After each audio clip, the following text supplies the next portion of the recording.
È forse questa una delle immagini simbolo della difficile notte vissuta a Silea, con un'anziana tratta in salvo dalla sua abitazione da un gommone dei vigili del fuoco. È più o meno la mezzanotte quando le strade del centro, via Roma, via Macello e altre diventano un fiume. A esondare in particolare è il torrente Melma, che tocca quasi 3 metri. Nessuno scampo per i piani terra delle immediate vicinanze. La conta dei danni è iniziata con la luce del giorno e con essa anche le polemiche. Un bel disastro, sì, soprattutto perché non l'avevamo previsto e quindi non avevamo messo né paratie né niente. Adesso dobbiamo ancora quantificare bene i danni, però anche qui in agenzia, essendo un po' più alti, non era mai entrata, invece stavolta mi è entrata giusto a livello delle prese. Acqua sporca più che altro, anche perché noi abbiamo la melma che circonda praticamente tutta la zona e ancora prima che esondasse dalla parte davanti aveva già praticamente circondato tutto quanto lo stabile. L'acqua è arrivata fino qua. È un fiume.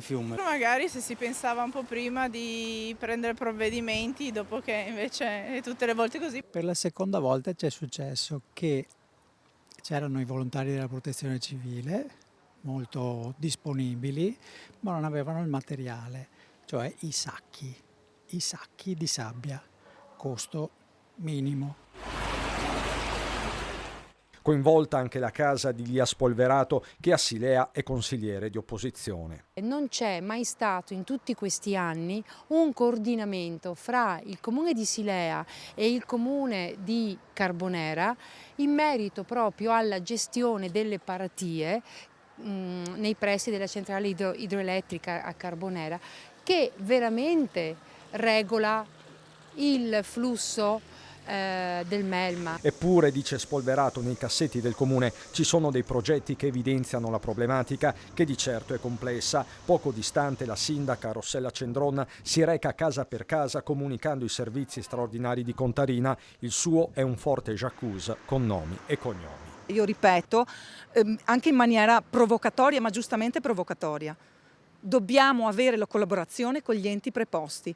Dalla Regione Veneto al Genio Civile, al Consorzio di Bonifica, i comuni, i sindaci non possono essere lasciati soli di fronte a questo fenomeno. Lei chiede lo stato di emergenza? Sicuramente, lo stato di calamità naturale, adesso stiamo attivando le procedure. Procedure che serviranno a sbloccare eventuali rimborsi. Tra le vie di Silea c'è chi ha perso molto. Io e la mia compagna